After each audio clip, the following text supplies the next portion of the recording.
Sup, nerds? This is Dee. And this is Shelby. And we're from Bumpin Gums.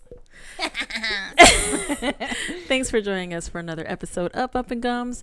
And it is if you're new here, it is a info dump of just information and things that we were interested in and wanted to share with you all. Yeah. So one of the things, I'm trying to think where to go, if I want to go dark or not dark, but serious or fun. I'm just gonna go serious first. All right, so do it. I was on TikTok this morning at like 4 something in the morning, and I saw this girl that was talking about her experiences in a sundown town in the year of 2024, and how she just was unaware that she was in a sundown town, and she was terrified, and she was trying to figure out ways on how to, get out of the sundown town, how to get home from her work schedule because of it and all of that. So I want to talk about what sundown towns were, because a lot of people, I don't want to say a lot of people, but there are people that are not familiar with what sundown towns are. Yep. So I'm going to give the official definition, because I think a lot of people talk about sundown towns but forget like there is like an actual thing for them. So a sundown town, by definition, is a community in the United States that was all white, and I can't say was because they still exist. They may exist in a different way, but they still exist. But was a community in the United States that was all white and excluded people of color through violence, intimidation, discrimination, or discriminatory laws. The term sundown referred to the idea that Black people would face either policing, like unfair policing, or potentially death if they were caught after the sun went down. So I know for initially there was like towns. Yeah. They actually have counties. Ooh. And they had suburbs. Suburbs. Not the wealthy. Yeah. So these were all over. Nice. Yeah, they were all over the country. There was thousands upon thousands of them, especially in the 60s. Yeah. I mean prior to that as well, but like yeah, as it got closer to civil rights movement, all that, some of them started to dwindle down. Yeah. However, there's a lot that still exist, even still. And the good year of 2025. Because of America. Now, I know some people will say like they're not actually sundown town based off the definition, but there are areas that operate off of those same ideas that they had back in the day of those sundown towns. So one of the things that was cool from the previous time, which not really cool, just kind of fucked up, but it's the truth. There was this book that was created called the Green Book. I'm not sure how many people are familiar with the Green Book, but the Green Book was a thing that helped Black people travel from place to place within the country, because it wasn't just in the South where people think of like, oh, the South was like the worst. That's not the case. It was all over. So this book was a guide to help people travel from place to place in a way that was going to protect them and keep them safe. But it wasn't just like go to this location or that. It was also telling them what to wear. Yeah. And how to handle themselves, how to move, all that great stuff. Yeah. So, but yeah, I just want to talk about that one first. I didn't say who wrote the book. I don't think. Did I? Mm-mm. His name's Victor. I thought there was 2 people. Mm-hmm. Oh. He was the one that published it. Victor's the one that published it and drafted it and everything. Oh, okay. So the book was created by Victor Hugo Green, and then his wife ended up taking it over later on, which I didn't know. No, I did not know that his wife took it over. So yeah, that's great. So I know I'm gonna mess up this name, and I'm not. It's hard to pronounce. It looks like. So Lisa Gelobter. It's Gelobter.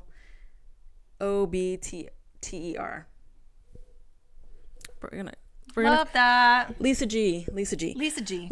Okay, so Lisa Gelobter. She's a computer scientist, an entrepreneur, and she's a tech exec. Homegirl she's part of a lot of the things. She was like a huge pioneer for a lot of the digital media that exists currently. She helped pioneer this program called Shockwave. And it was a multimedia platform that was used for video games. But she also, Shockwave. Yeah. So yeah. she also had a huge hand in Hulu. Oh, did she really? Mm-hmm. Oh, no shit. Mm-hmm. Love that. The thing that is super cool, though, Well, among a lot of things, she's actually really cool because she's done a lot of great things in tech that have really helped propel how things are happening in digital media currently. I mean, she's still alive. Homegirl is like 50 something. She's doing great things. But she helps a lot of young girls, especially young Black girls or other girls of color, to get into those tech fields. She does like a lot of advocating for like just important issues within the tech community. Yeah. But she has also, you know, those little things that we use, the graphic interchange formats. Yes.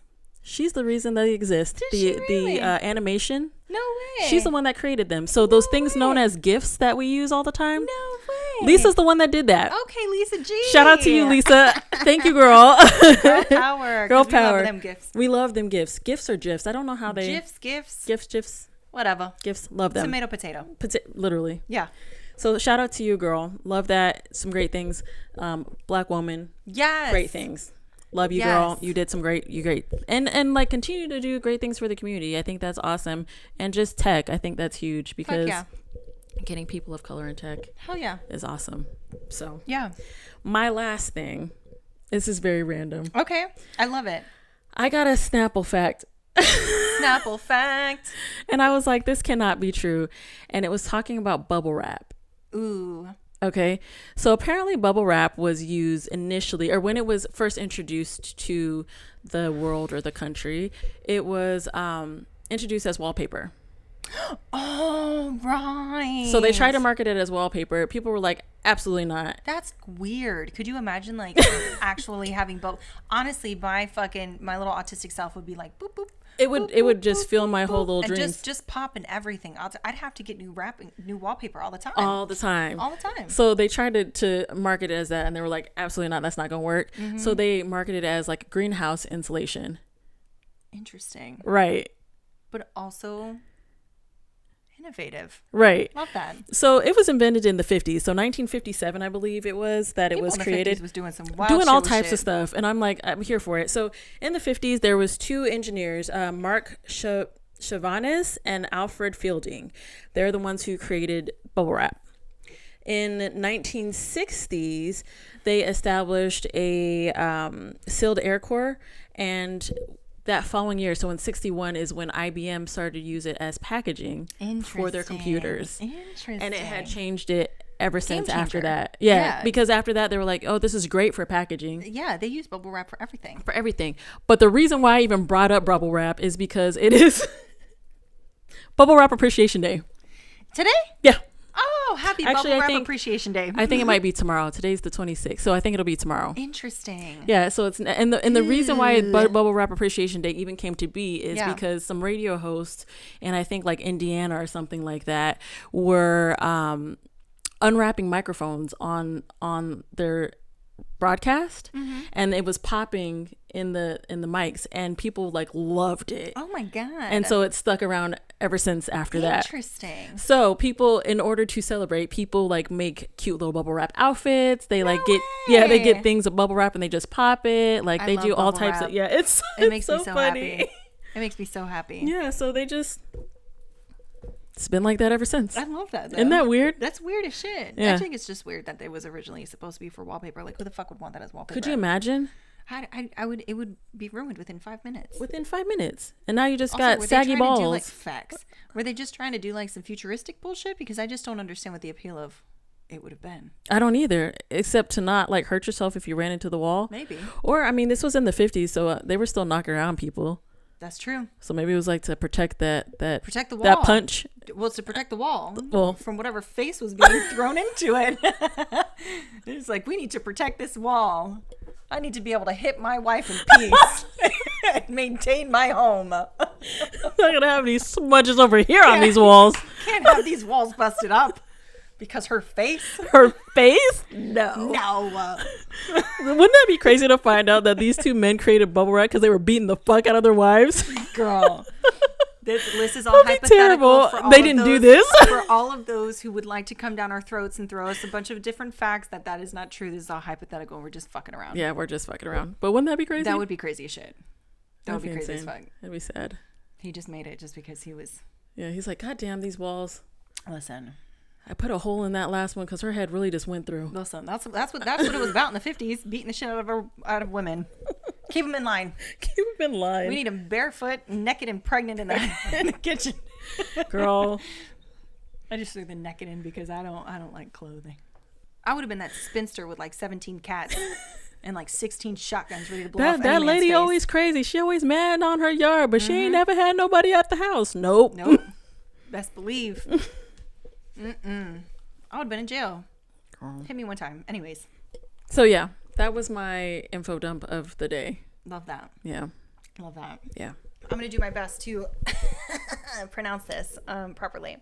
So I was scrolling through Instagram and I came across a video my friend had shared about Tignon laws.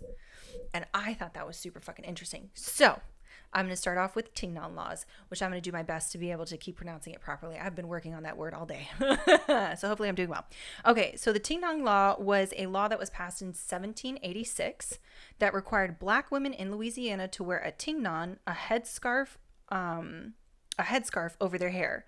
This law was intended to control black women and prevent them from becoming too powerful. So what happened was, okay, I also want to make sure you guys keep in mind, this is about 100 years before slavery ended. So just keep that in mind. So anyways, what ended up happening is black women they were having all this beautiful hair, right? They were wearing their hair out and beautifully, and they were putting feathers in it, and they were putting beads in it, and they were decorating it and making it look gorgeous and doing all these beautiful things. And white women, this is a proven fact, this is proven, white women didn't like it. And they was like, we don't like it. Our hair can't do that. So you're not allowed to do that, right? So in Louisiana, they were like, hey girl, you're gonna have to start wearing this, and you're gonna have to start covering up your hair. And in black women fashion, they said, you know what? All right, we'll appease by your stupid ass fucking laws. We'll appease by your stupid ass laws. And they started wearing them, but then they also started dressing them up. They would wear hats on them and handkerchiefs and scarves and different colors and beads and feathers and birds and all sorts of shit that they would put in their hair, and they would make these headdresses look absolutely beautiful. Which I'd like to say, and this is just my opinion, this is why I don't like white women wearing black women hair. Cultural appropriation is a real thing, and there's a lot of history to black women hair. So white women out there who are wanting to have braids and do these box braids and do all of this other shit, pause and think about where that history comes from before you start doing it to your hair, because most of the time it's because white people oppress black women. Anyways, moving on from that. So these women were doing all these things, and these black women were having to wear the Tignons. And what ended up happening, of course, is a white woman was like, ooh, that's fashionable. We oppressed you, but it's fashionable.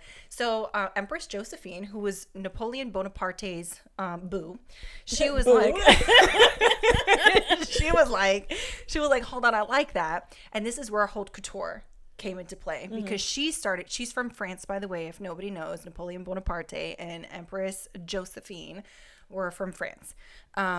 So haute couture came from that, and she started wearing the same thing, headdresses and stuff like that, and that's when French women started wearing it. So that originated from the oppression of black women, just so you guys know.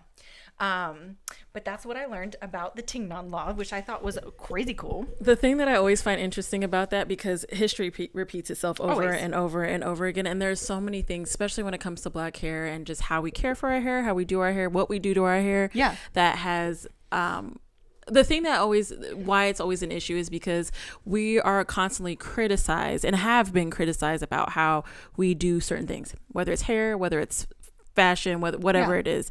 And as soon as somebody else, typically white, does the same thing, it's now fashionable. It's now, whatever. It's no longer this, low class, ghetto, or whatever, term they want to use. Now it's fashionable. It's high fashion. Yeah. And it's just so funny that not even back then, because it's been a thing for as long as, I feel like people have existed. Yeah. But it's just like, it's not surprising. It's not surprising in any way. And it's stupid the way people think it is so surprising. Yeah, no, seriously. Oh my God, I'm so surprised. How could we not know this? Right. Well, how did you, how could we not know? How could we not know this? It's just so interesting to me. Oh no. It's just interesting to me. That is wild. Just to kind of add a little bit to that law, the Tignon law was actually specifically set in place to put boundaries on light-skinned women that looked too close to being That could be white. passing. Yeah, that could be passing, because they wanted to make sure that they Were differentiated between white women. Yeah, I was like, girl, put that up to your mouth. Put that up to your mouth. If you're going to comment, you need to put that up to your mouth. But anyways, yeah. So the next thing I wanted to talk about was Shirley Chisholm. Yes. Which I think I'm saying it right. Or we can say Shirley Anita St. Hill Chisholm. Yeah. She is fucking, I was watching some of her videos and I was like, okay, girl, I know that's right. She was out here with her little petite self being like, Homegirl was you ain't dope. gonna say shit to me. Homegirl was dope. But she is the first African-American woman in Congress in 1968 and the first woman and African-American to seek the nomination for president of the United States from one of the two major political parties, which was the Democratic Party, in 1972. Her motto and title of her autobiography is Unbought and Unbossed. Okay. Unbought and unbossed. I know that's right. Shirley. Illustrate. Buy me. You can't fucking boss me around. I'm doing that little petite black woman. She was like, absolutely the fuck not. Always the little ones. It really is. So in 1964, Chisholm ran for and became the second African American in New York State legislature.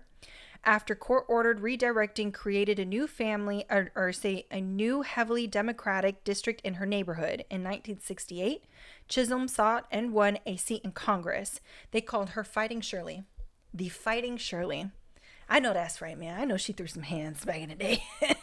Oh, my God. Like in word form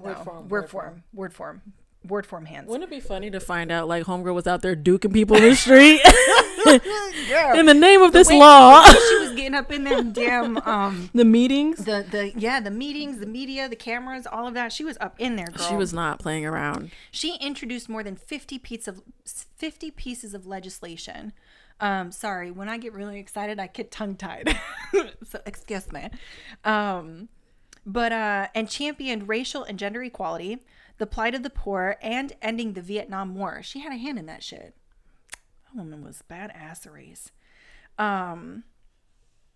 She retired from Congress in 1983. She taught at Mount Holyoke College and co-founded the National Political Congress of Black Women, and then in 1991, she moved to Florida. Later declined the nomination to become the U.S. ambassador to Jamaica due to ill health. But the last quote she is quoted saying is, "I want to be remembered as a woman who dared to be a catalyst of change." And I hope we all dare to be a catalyst of change, to be honest with you. Let's go ahead and try to channel some of that Fighting Shirley. On behalf of Sister Shirley. But yes. Okay, so the next thing that I want to talk about, which I just think is funny and I just want to talk about it, is the Contraception Act. Please. Contraception Begins at Erection Act, which was proposed in Mississippi in 2025 as of this month. It was proposed by, what the fuck is his name? Hold on a second. A Mississippi State Senator, Bradford Blackman, a Democrat, introduced this bill this week of 2025, that would seemingly ban men from masturbating or engaging in any other sexual acts when they have no intent to fertilize an embryo. Basically, lawmakers filed a bill that would make it unlawful for a person to discharge genetic material without the intent to fertilize an embryo. Let me tell you what the fines would be if this passed, right? Let me tell you how much you guys would owe, right? Which we all know this isn't going to come into play. Let's be real. All of those who want to hop up in the comments and be like, "But man, we have my body, my choice," bullshit. So the thing is we know this isn't going to pass because we know that the government is made for men. The government is made for men, and it's made specifically for cis white men. So we know how sensitive you guys are, like we have stated before, and we know that this absolutely won't pass, and nobody will allow it to pass, especially because there's a Republican governor as well for Mississippi. So Just so you know, if it does pass, though, and you are in Mississippi and you decide to masturbate, the first offense is $1,000. And ejaculate. And ejaculate, yeah. Can you imagine the amount of blue balls? Yo. Haha. So the first time you have the offense, it's $1,000 for the first offense, $5,000 for the second, and any offense after that is $10,000 each offense.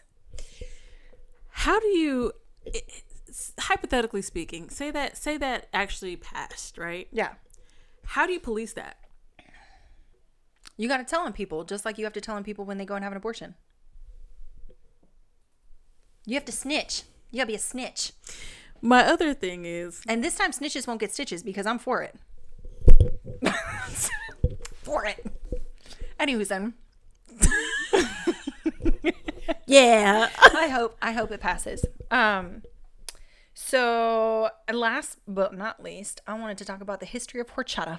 Okay. So I love horchata. Horchata is like a rice milk sort of Latin American beverage, right?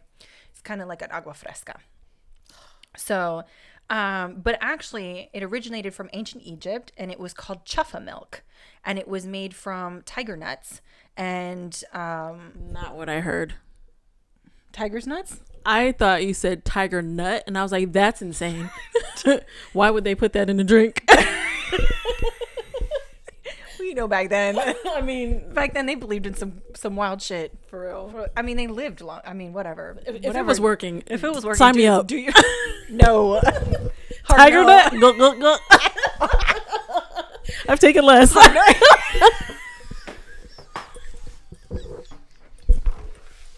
I'm gonna cut that out. it in. Leave it in. Leave it in.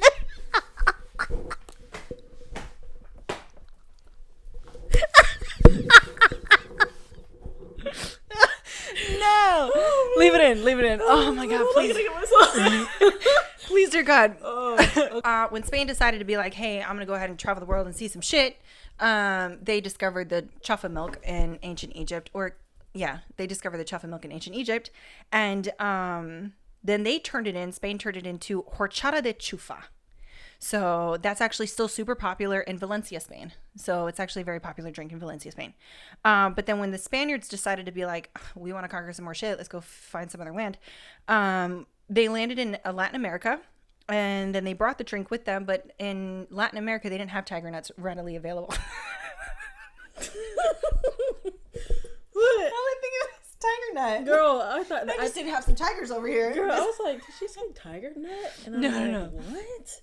Anyways, when Spaniards landed in Latin America, they actually brought the drink with them, the horchata de chufa, and but tiger nuts are not readily available here, so they actually ended up doing rice, and they learned how to make it through rice, and that's how horchata today with the rice is from Latin America, how like the history of that. But then some places use sesame seeds, some places use like a bunch of other stuff. They used all sorts of different nuts and all sorts of shit to make horchata, but primarily it's made with rice. That's really cool. Yeah So that was the history of horchata. Nice. Yeah, right? Yeah. Makes me want some. Yeah. Anyways, All right, thank you guys. thanks for being here for Bumpin' Gums. Yeah, for our little autistic dump, and we are happy to share this information anytime. If anybody has any fun facts that they want us to talk about or say or share or whatever, let us know. We would love to research more shit. I'm going to probably talk about apiaries the next time I'm on here. So, yeah, we'll see. I'm going to talk about, I'm not sure yet. All right, well, we'll figure it out. Thanks for being here with us, guys. Bye. Bye.